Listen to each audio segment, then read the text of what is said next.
Je reviens, bonjour, nous sommes donc le samedi 6 décembre, il est 7h30 du matin.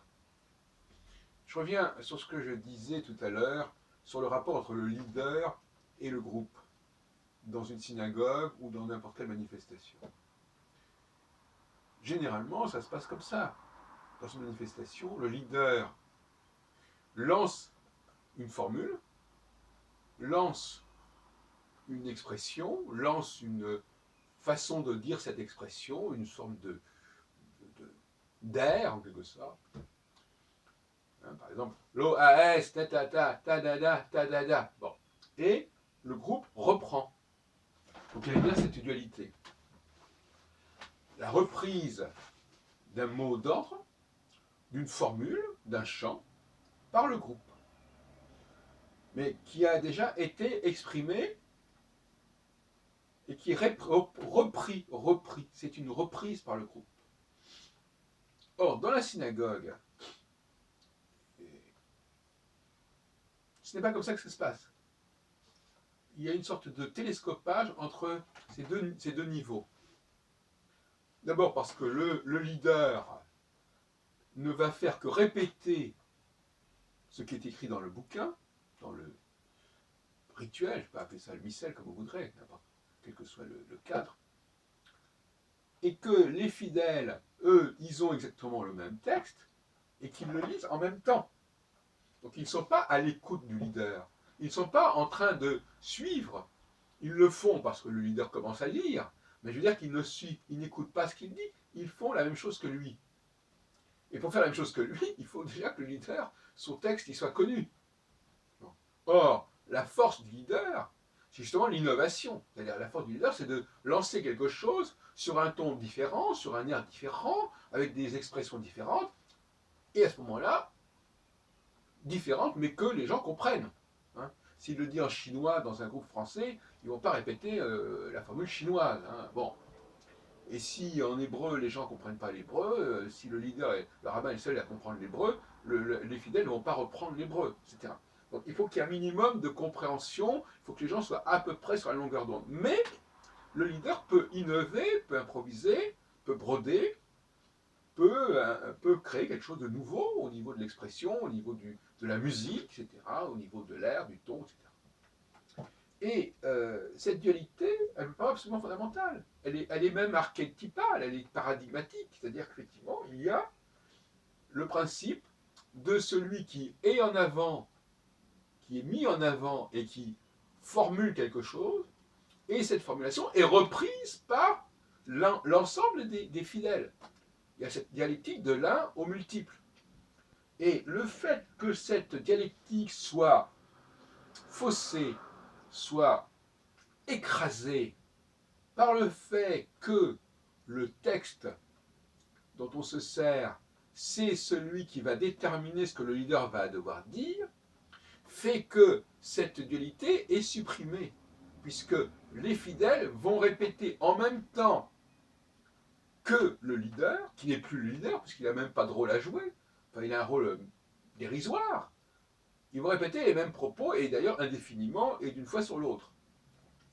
Donc ce que je propose comme nouvelle conception synagogale, pour ne pas parler d'autres cultes où je pourrais gentiment avoir des idées qui sont de même ordre, c'est le fait que le leader, si leader il y a, et qu'encore faudrait-il déterminer qui est le leader, ce vrai leader, celui qui a la légitimité à guider, à mener, c'est celui qui est capable de se mettre en avant et d'improviser des mots, improviser une musique éventuellement, musique en tout cas, une intonation, une incantation, et que cela soit repris quelques secondes plus tard par le groupe, par les fidèles, qui vont être à l'écoute de ce que dit le leader et qui vont reprendre ce qu'il dit.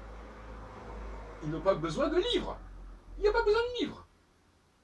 Le leader improvise quelque chose, les fidèles reprennent ce qu'il a dit à l'instant, donc ils n'ont pas besoin de s'en souvenir, c'est immédiatement là, et on continue comme ça.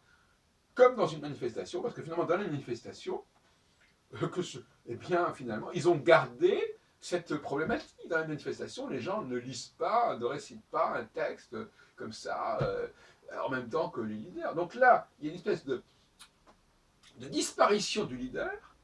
Le rabbin n'est plus le leader. En tout cas, il n'en est plus à ce stade-là qui est fondamental. Moi, j'ai assisté donc à plusieurs offices le vendredi soir.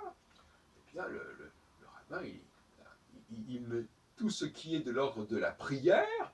C'est quelque chose qui est complètement établi. Et il n'a aucune initiative. Il ne prend aucun temps d'avance. Il est suivi immédiatement. Il n'est même pas suivi. Il est accompagné et non pas suivi. Or, la question, c'est d'être suivi. Accompagné, ça veut dire qu'il est encadré par les fidèles qui disent en même temps que lui les mêmes choses. On ne peut même pas dire qu'il répète ce que lui dit. Il répète ce qui est écrit dans le livre et que lui aussi répète. Bon, là, il y a quand même des dysfonctionnements psychosociologiques, des dysfonctionnements au niveau organisationnel qui sont extrêmement regrettables.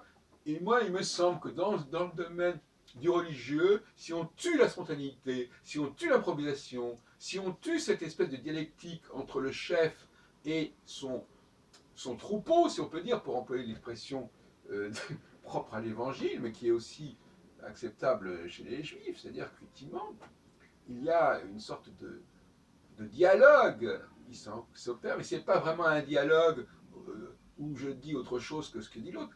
Le dialogue, il n'est pas le vrai dialogue en fin de compte social. Ce n'est pas toi tu dis ça, moi je dis ça. C'est toi tu dis ça et moi je reprends ce que tu as dit et je répète ce que tu as dit. C'est ça le vrai dialogue. Et là on retrouve la dialectique du masculin et du féminin. Le leader est celui qui lance le processus, lance le discours, donne le ton, donne le là, et quelques secondes après, parce que c'est une question de quelques secondes, les autres reprennent. Et puis à nouveau, il reprend quelque chose, il reprend l'initiative, les autres reprennent. Il reprend l'initiative, les autres reprennent, et ainsi de suite, et ça continue. Donc ça me paraît fondamental, voyez-vous. Et donc, je suis, donc, ça pourrait paraître surprenant, je suis pour une réforme de l'office du Shabbat et des autres offices en général. Je voudrais voir comment ça se passe dans d'autres domaines, dans d'autres temples, dans d'autres lieux de culte. Moi, ce qui m'intéresse ici, c'est la réforme des pratiques juives. Et là, sur ce point-là, c'est fondamental. Bon, d'ailleurs, il faut retrouver cette structure. Bon, alors évidemment, je sais bien que quelque part, ça coince, effectivement, que quelque part,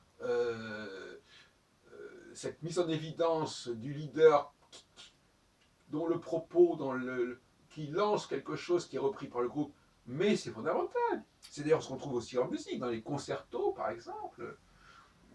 Voilà, le thème doit être lancé par le soliste et repris par l'orchestre. Hein, c'est la même chose. Le soliste, l'orchestre. Le soliste il est seul, l'orchestre il est pluriel. Voilà donc ce que je crois qu'il faut mettre en évidence. D'une certaine façon, effectivement, je ne veux pas pousser le bouchon trop loin, bien sûr. D'une certaine façon, effectivement, on devrait avoir une problématique du genre le leader est masculin, le groupe qui répète après lui est féminin.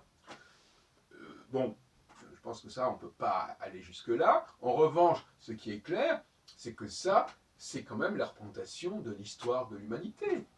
Hein, avec des créateurs, des leaders dans différents domaines, je parle pas seulement au niveau du groupe, mais au niveau intellectuel, artistique, philosophique, et économique, etc.